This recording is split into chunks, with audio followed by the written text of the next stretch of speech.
Township ವಿಚಾರ ದಿನೇ ದಿನೇ ಹೊಸ ತಿರುವನ್ನು ಪಡೆದುಕೊಳ್ತಾ ಇದೆ. ಈಗಾಗಲೇ ಜೆಡಿಎಸ್ ಮತ್ತು ಕಾಂಗ್ರೆಸ್ ನಡುವೆ ಪ್ರಮುಖವಾಗಿ HDK ವರ್ಸಸ್ DK ಅನ್ನುವಂಥ ಸನ್ನಿವೇಶ ಎದುರಾಗಿತ್ತು. ಇದರ ನಡುವೆ ಬಿಡದಿ ಟೌನ್ಶಿಪ್ಗೆ ಈಗಾಗಲೇ ಅಧಿಸೂಚನೆ ಪ್ರಕಟವಾಗಿದೆ.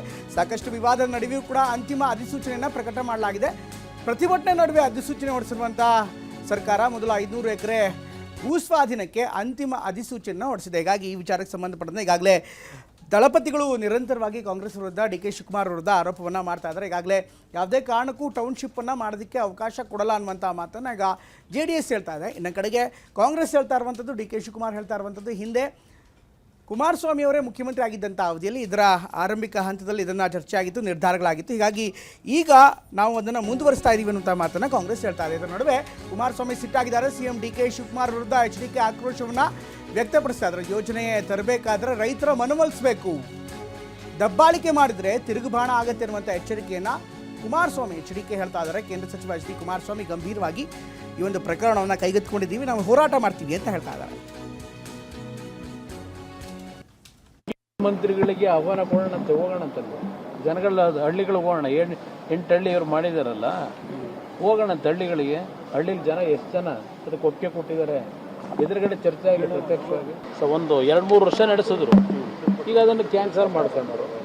ಈಗ ಅದರಿಂದ ಯಾವುದೇ ಒಂದು ಯೋಜನೆ ನೀವು ತರೋದಾದರೆ ರೈತರುಗಳನ್ನು ಕನ್ವಿನ್ಸ್ ಮಾಡಬೇಕು. ನೀವು ರೈತರ ಮೇಲೆ ದಬ್ಬಾಳಿಕೆ ಮಾಡಿ ಅದನ್ನು ನಾವು ಮಾಡ್ತೀವಿ ಅಂತಕ್ಕಂಥದ್ದು ಇದೆಯಲ್ಲ, ಅದು ಎಲ್ಲ ಒಂದು ಕಡೆ ನೆಗೆಟಿವ್ ಹೊಡಿತದೆ ಅಂತಕ್ಕಂಥದ್ದು ಕಾದು ನೋಡಿ. ನಾವು ಕಾನೂನು ಹೋರಾಟಕ್ಕೆ ನಾನೇ ಬೆಂಬಲ ಕೊಡ್ತೀನಿ, ಹೇಳಿದ್ದೀನಿ ಈಗಾಗಲೇ ರೈತರಿಗೆ.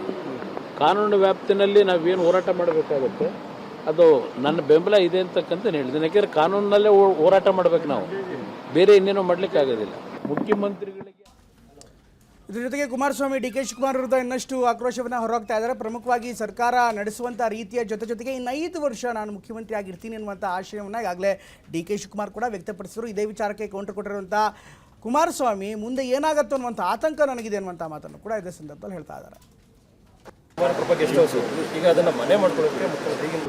ಈಗ ಅದನ್ನು ಮನೆ ಮಾಡ್ಕೊಳ್ಳೋದಿರಲಿ, ನನಗೆ ಡೌಟು ಏನಾದರೂ ಈಗೇನೋ ಹೇಳ್ತಾವ್ರಲ್ಲ, ಮುಂದಿನ 8 ವರ್ಷ ನಾನೇ ಇರ್ತೀನಿ, ಮುಂದಿನ 5 ವರ್ಷ ಅಂತ ಹೇಳಿ. ಆ ಮುಂದಿನ 5 ವರ್ಷ ಇವ್ರು ಏನಾದರೂ ಮುಂದುವರೆದು ಬಿಟ್ರೆ ವಿಧಾನಸೌಧ ಏನು ಮಾಡ್ತಾರೆ ಅಂತ ನನಗೆ ಗಾಬರಿ ಆಗಿತ್ತು. 8 ವರ್ಷ ನಾನೇ ಇರ್ತೀನಿ, ಮುಂದಿನ 5 ವರ್ಷ ಅಂತ ಹೇಳಿ. ಆ ಮುಂದಿನ 5 ವರ್ಷ ಇವ್ರು ಏನಾದರೂ ಮುಂದುವರೆದು ಬಿಟ್ರೆ ವಿಧಾನಸೌಧ ಏನು ಮಾಡ್ತಾರೆ ಅಂತ ನನಗೆ ಗಾಬರಿ ಆಗಿತ್ತು. 8 ವರ್ಷ ನಾನೇ ಇರ್ತೀನಿ, ಮುಂದಿನ 5 ವರ್ಷ ಅಂತ ಹೇಳಿ. ಆ ಮುಂದಿನ 5 ವರ್ಷ ಇವ್ರು ಏನಾದರೂ ಮುಂದುವರೆದು ಬಿಟ್ರೆ ವಿಧಾನಸೌಧ ಏನು ಮಾಡ್ತಾರೆ ಅಂತ ನನಗೆ ಗಾಬರಿ ಆಗಿತ್ತು.